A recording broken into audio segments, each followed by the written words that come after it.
a lot of us who work in sex history, we end up writing about people who either couldn't or have never had the chance to speak for themselves.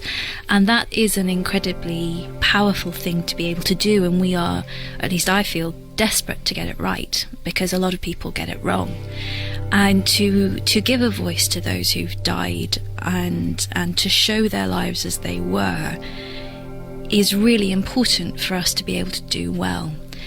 And I think there isn't a time that you don't write about people in the past where you aren't absolutely concerned with making sure you portray them completely well, but you're also removing modern day bigotry or bias. And I think, especially when I write about gay history, queer history or trans history, one of the things that absolutely pushes me is the understanding that it is modern bigotry that is the problem.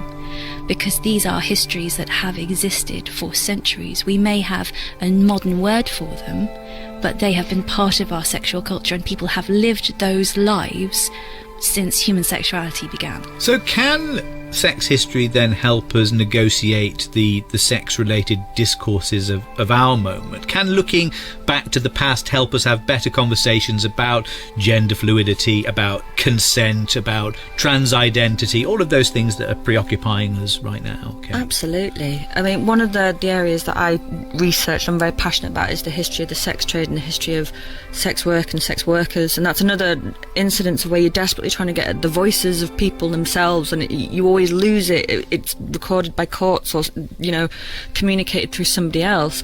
But looking at the way the history works, and it's very circular, and if you look back through the record, you can see that we're still having the same debates around it.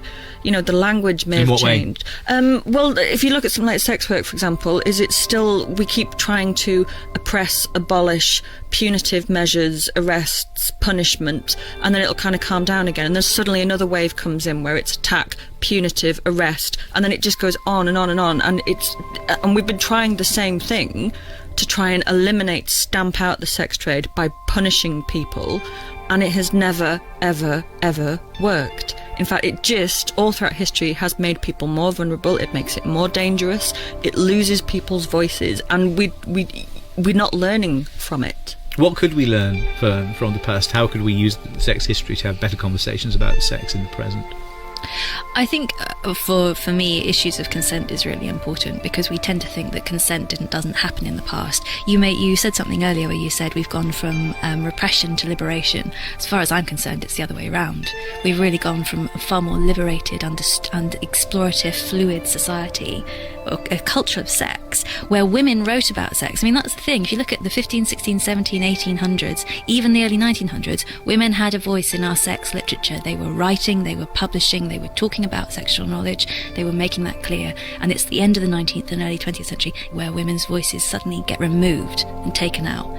And I think we're starting to claim it back right now. We're starting to return to a culture of the past that is more fluid and more understanding. But without reading the stories of the past, we're not going to get there. So it should make us show a bit of humility then, should it, Kate? A bit of humility, a bit of willing to listen, to understand where we've come from and where we're going to, and the idea that all these things that we think are new really aren't.